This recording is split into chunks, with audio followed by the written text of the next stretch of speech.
इस वीडियो में हम क्लास 9th का एक्सरसाइज 2.4 का क्वेश्चन नंबर 4 को सॉल्व करेंगे।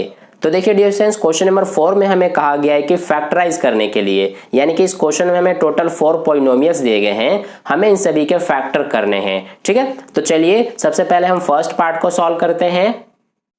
तो देखिए डियर स्टूडेंट्स, फर्स्ट पार्ट में हमें ये पॉलिनोमियल दिया है। अब देखिए इसका फैक्टर हम कैसे करते हैं। इसके लिए सबसे पहले हम क्या देखते हैं कि जो हमारा ये पॉलिनोमियल है, इसका जो ये फर्स्ट टर्म है जो कि 12x² है, तो इसमें हम क्या देखते हैं कि x² का जो कोएफिशिएंट है, इसका कोएफिशिएंट क्या है, 12 है, यानी x² का कोएफिशिएंट 12 है। और इसके अलावा हम क्या देखते हैं कि इसमें जो हमारा कांस्टेंट टर्म है, कांस्टेंट टर्म कौन सा है, ये वाला, यानी कि 1।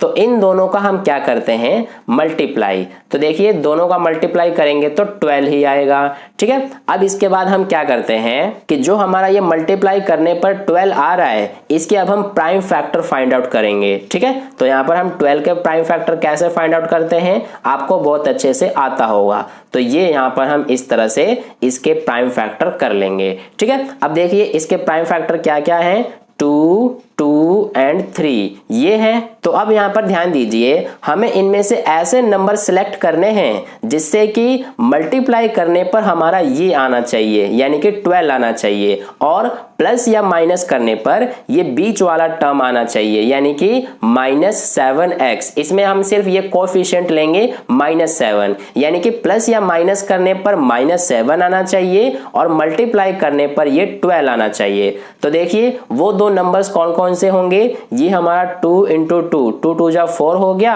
और ये हमारा 3 हो गया, यानी कि 4 एंड 3 है। अब देखिए 4 एंड 3 का मल्टीप्लाई करेंगे तो 12 आ जा रहा है हमारा। ठीक है, और यहां पर लेकिन हम 4 एंड 3 को प्लस करेंगे तो ये हमारा 7 आ जाएगा, लेकिन हमें -7 लाना है। तो इसके लिए हमें क्या करना होगा कि -4 और -3 कर देंगे तो हमारा -7 आ जाएगा। और अगर -4 का मल्टीप्लाई करेंगे -3 से तो माइनस से माइनस कैंसिल हो जाएगा, 4 3 जा 12 आ जा रहा है। ठीक है, यानी कि दो नंबर्स हमें मिल गए, एक तो हमारा -4 है एंड सेकंड वाला -3 है। ठीक है, तो ये दो आपको सबसे पहले नंबर सेलेक्ट कर लेने हैं। ठीक है, ये हो गया। अब देखिए हम क्या करते हैं, इसको हम सेम एज इट इज लिख देंगे 12x², और जो हमारा ये बीच वाला टर्म है यानी -7x, इसकी जगह पर हम इन दोनों नंबर्स को लिखते हैं। ठीक है, तो देखिए हम यहाँ पर -7x की जगह पर -4x और -3x लिखेंगे। तो सबसे पहले -4x आ जाएगा, हमने यहाँ पर x क्यों लिखा है 4 के साथ, क्योंकि ये हमारा बीच वाला जो टर्म है ये भी x में ही है। ठीक है, इसलिए यहाँ पर हम -4 के साथ भी x ही लिखेंगे। इसी तरह से जो हमारा ये -3 है इसके साथ भी x लिखेंगे, और जो ये लास्ट में है इसको एज इट इज लिख देंगे। ठीक है, यहां तक समझ में आ गया। अब देखिए हम क्या करते हैं, इसमें हमारे यहाँ पर 4 टर्म्स हो गए, first, second, third and fourth. ठीक है, तो इसमें हम अब क्या देखते हैं कि ये जो हमारा यहां से यहां तक जो 2 टर्म है इसको, और जो यहां से यहां तक हमारा 2 टर्म है, इन दोनों में हम कॉमन लेते हैं। तो देखिए 12x² -4x में हम क्या कॉमन ले सकते हैं, तो यहां से हम दोनों में 4x कॉमन ले सकते हैं, क्योंकि 4x इसमें भी है और इसमें भी है। देखिए तो यहां पर अगर हम 12x² में से 4x बाहर ले लेंगे तो इसका क्या बचेगा, ये हमारा 3x बचेगा। इसको आप इस तरह से भी समझ सकते हैं, अगर आप 4x का 3x से मल्टीप्लाई करेंगे तो 12x² आ जाएगा। ठीक है, इसी तरह से ये हमारा माइनस में 4x का हमने यहाँ पर बाहर ले लिया 4x, तो इसके पास कुछ नहीं बचा, और कुछ नहीं बचता है तो 1 लिखते हैं। ठीक है, इसी तरह से अब इसमें भी हम कॉमन लेंगे, तो इसमें से हमारा क्या कॉमन आ सकता है, इन दोनों में से हमारा -1 कॉमन आ सकता है।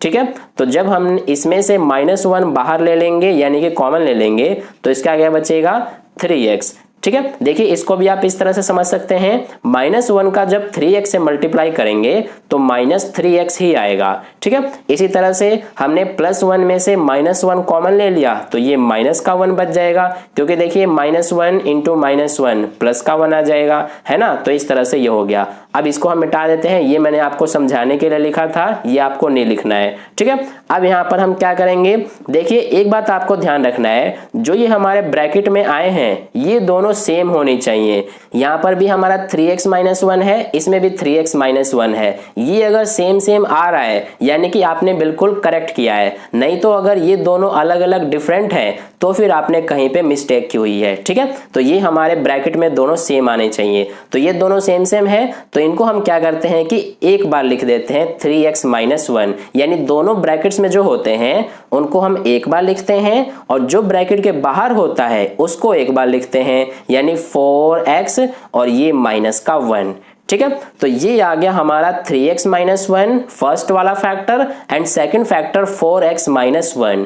ठीक है, तो ये आ गया हमारा फर्स्ट पार्ट का सॉल्यूशन कंप्लीट, यही हमारा आंसर है। तो इस तरह से आपको करना है। ऐसे ही हम सेकंड पार्ट को भी करेंगे। तो चलिए अब हम सेकंड पार्ट को सॉल्व करते हैं।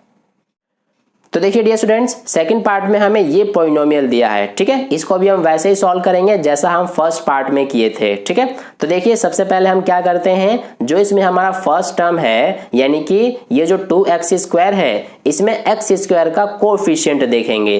तो ये हमारा x स्क्वायर का कोएफिशिएंट 2 है और फिर इसके बाद जो हमारा कांस्टेंट टर्म है यानी कि 3, इसको हम देखते हैं और दोनों का मल्टीप्लाई कर देते हैं। तो ये आ जाएगा 2 3 जा 6। ठीक है, अब जो ये हमारा 6 आ रहा है इसका अब हम प्राइम फैक्टर लिखते हैं। तो ये हमारा इस तरह से यहां पर आ जाएगा, इसके प्राइम फैक्टर क्या क्या है, 2 और 3 है। ठीक है, अब देखिए हमें इसमें से ऐसे नंबर सेलेक्ट करने हैं जिससे कि दोनों का मल्टीप्लाई करने पर 6 आना चाहिए और प्लस या माइनस करने पर ये 7 आना चाहिए। ठीक है, तो देखिए वे दो नंबर्स क्या क्या होंगे, इसमें हमारे दो ही नंबर्स पहले से ही हैं, 2 और 3।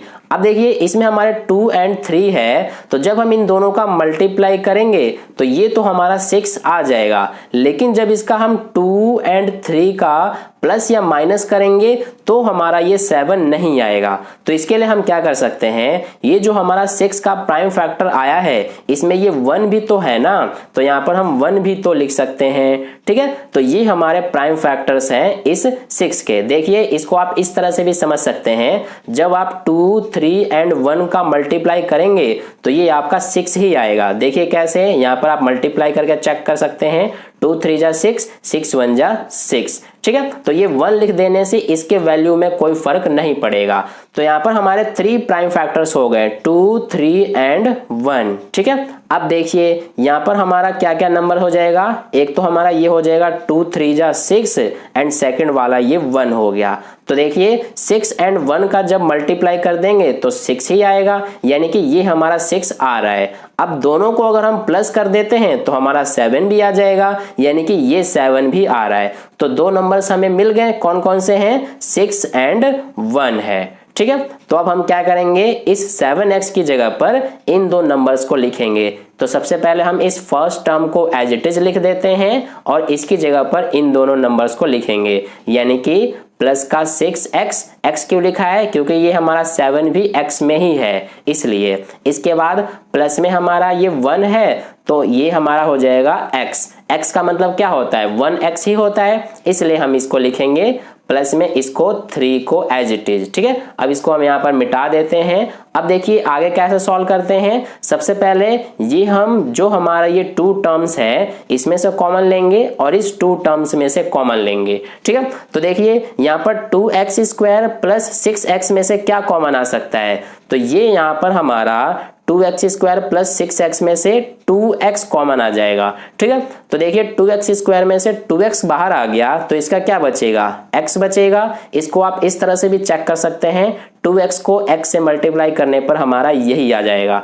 ठीक है, ऐसे ही 6x में से 2x बाहर आ गया तो इसका क्या बचेगा, 3। इसमें भी 2x को 3 से मल्टीप्लाई करेंगे तो यही आ जाएगा। अब इसी तरह से x प्लस 3 में क्या कॉमन आ सकता है, तो इसमें हमारा प्लस का 1 कॉमन आ सकता है। तो जब हम x में से 1 बाहर ले लेंगे तो इसका x ही बचेगा। इसी तरह से इसमें भी 3 में से 1 बाहर ले लेंगे तो 3 ही बचेगा। ठीक है, अब देखिए यहाँ पर हमारा दोनों ही ब्रैकेट्स में सेम हो गए, यानी कि बिल्कुल करेक्ट किया है हमने। ठीक है, तो ये हमारा हो गया। अब यहाँ पर जो हमारे ब्रैकेट में दोनों सेम सेम है इनको हम 1 टाइम यानी कि एक बार लिख देते हैं और जो ब्रैकेट के बाहर है इसको एक बार, यानी कि 2x और ये प्लस का 1। तो ये हो गया हमारा आंसर, यानी कि यही हमारे फैक्टर्स हैं इस पॉलिनोमियल के। ठीक है, तो ये हो गया। अब हम करते हैं यहाँ पर थर्ड पार्ट को। तो देखिए थर्ड पार्ट में जो हमें पॉलिनोमियल दिया है उसको हम लिख लेते हैं। तो ये हमें दिया है 6x² प्लस का 5x माइनस 6। इसको अभी हम वैसे ही सॉल्व करेंगे जैसा हमने इसको किया। सबसे पहले x² का कोफिशिएंट देखेंगे तो ये हमारा 6 है और लास्ट वाला जो कांस्टेंट टर्म है ये माइनस का 6 है। तो दोनों का मल्टीप्लाई कर देंगे तो ये हमारा माइनस का 36 आ जाएगा। ठीक है, अब हम क्या देखते हैं, जो हमारा ये आ रहा है माइनस 36, इसमें से सबसे पहले हम 36 का प्राइम फैक्टर करेंगे। तो ये हो जाएगा हमारा इस तरह से 2 के टेबल से 18 टाइम में, फिर 2 के टेबल से 9 टाइम में, फिर 3 के टेबल से 3 टाइम में और ये 3 के टेबल से 1 टाइम में। तो इसके प्राइम फैक्टर क्या क्या है, 2, 2, 3 एंड 3।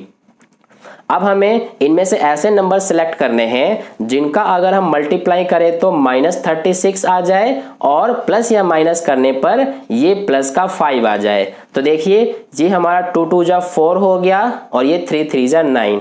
दोनों का मल्टीप्लाई करने पर हमारा क्या आ जाएगा, 4 9 जा 36, लेकिन हमें माइनस 36 लाना है। ठीक है, अब देखिए अगर हम यहाँ पर 9 फर्स्ट वाला नंबर लेते हैं एंड सेकंड वाला -4 लेते हैं तो जब हम 9 एंड -4 को मल्टीप्लाई करेंगे तो ये हमारा माइनस का 36 आ जाएगा और 9 में से -4 करने पर हमारा 5 भी आ जाएगा, यानी कि ये भी आ जा रहा है। ठीक है, तो दो नंबर्स हमें मिल गए, एक तो 9 एंड सेकंड वाला माइनस का 4। तो अब हम क्या करेंगे, सबसे पहले इसको एज इट इज लिखेंगे 6x²। इसके बाद इसकी जगह पर हमें क्या लिखना है, सबसे पहले प्लस का 9x, फिर इसके बाद माइनस का 4x और इसको एज इट इज उतार देंगे।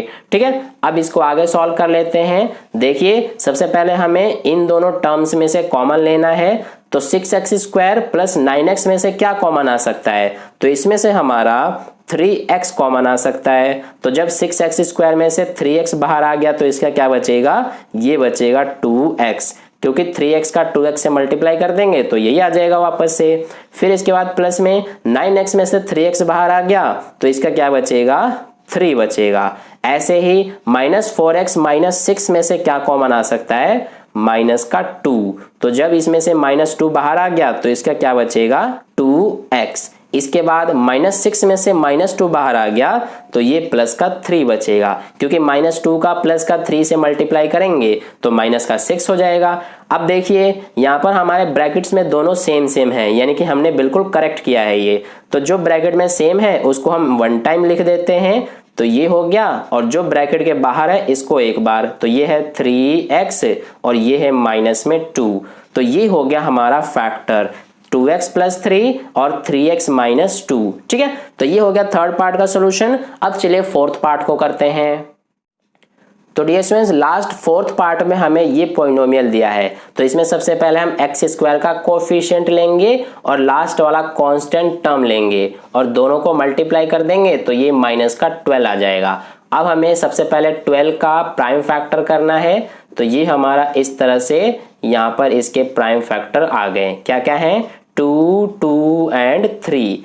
अब हमें इसमें से ऐसे नंबर सेलेक्ट करने हैं जिससे कि मल्टीप्लाई करने पर -12 आ जाए और प्लस या माइनस करने पर, यहाँ पर देखिए कुछ भी नंबर नहीं है, यानी कि x का कोई भी कोफिशिएंट नहीं है। तो जब कुछ भी नहीं होता है तो 1 कंसीडर करते हैं और ये माइनस है तो माइनस आ गया, यानी कि प्लस या माइनस करने पर -1 और मल्टीप्लाई करने पर -12 आना चाहिए। तो वे दो नंबर्स क्या क्या होंगे, देखिए ये हमारा 2 2 जा 4 हो गया और ये हमारा 3। अब देखिए 4 एंड 3 का मल्टीप्लाई करने पर 12 आ रहा है, लेकिन हमें -12 लाना है और दोनों में को माइनस करेंगे तो 1 आएगा, लेकिन -1 लाना है। तो हम क्या नंबर्स ले सकते हैं, अगर हम यहाँ पर -4 कर देंगे तो दोनों का मल्टीप्लाई कर देंगे तो -12 आ जाएगा और -4 और ये प्लस का 3 क्या हो जाएगा, माइनस का 1, यानी कि दो नंबर्स हमें मिल गए -4 एंड 3। ठीक है, तो ये दो नंबर्स हमारे हो गए हैं। अब यहाँ पर हम सबसे पहले इसको एज इट इज लिख लेंगे